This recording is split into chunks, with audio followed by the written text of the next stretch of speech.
Hello, it's great to be with you again for another installment of Following Christ in a Time of Crisis. In our last video, we looked at the last week of Jesus' life and to see how he handled crisis. As Christians, we use Jesus as our example and try to follow him. There was a lot that Jesus did in the midst of crisis of that last week of his life, from healing others to standing up for injustice. But let's face it, as much as we try to imitate Christ, we often fall short.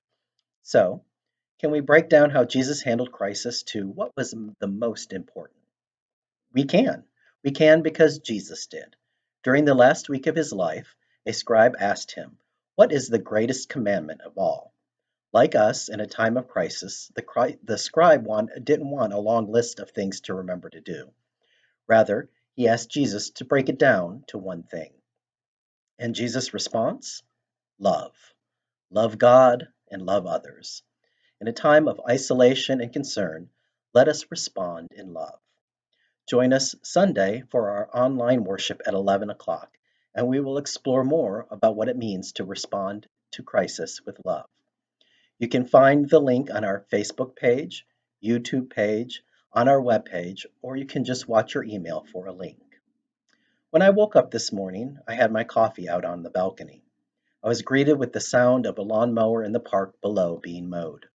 I could smell the fresh cut grass, and it brought a smile to my face. In the midst of deserted streets, it's nice to know that city services and outdoor workers are still on their job. There's nothing normal about what we're going through, but it's important to have a sense of normalcy. It can help if you go to bed and wake up on a regular time and try to follow a schedule during the day. If you're working from home, it's certainly easy to just stay in your pajamas all day. But if you get up and take a shower and get dressed, you're going to feel a lot better. Try to eat healthy meals at the same time each day. It can help to engage in physical activity such as going for walks or staying indoors and trying to get some exercise inside. Outdoor walks and at home workouts can boost your mood during continued periods of isolation. And stay connected with people. Use your church directory and choose 3 people each day. Check on each other will help you not feel so isolated and allow us to share each other's burdens. We can't gather in person, but we can gather on the phone and online. So this Friday, I will host 2 pastoral prayer times over the phone and online. We will gather at noon and then again at 7 p.m. on teleconference to share our concerns, hear a word of hope, and pray. It will be good to see and hear from each of you. If you'd like to join us, you can follow the link below. We all have discovered time in our day while we're stuck at home that we didn't really realize that we had maybe before. Maybe we're looking for ways to fill the time. You can engage in a spiritual practice each day. I have provided a link to a social justice Stations of the Cross for your daily Lent meditation. If you're looking for that link, I'll post it below.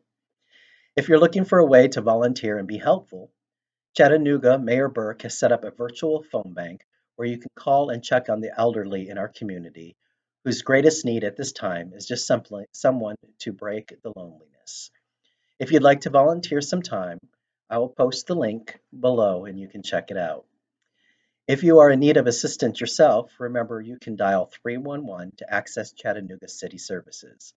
If you are in need of help for things the city does not provide, such as food, utility, rent assistance, and you live in Hamilton County, Tennessee, you can dial 211 to be connected to service providers from nonprofits.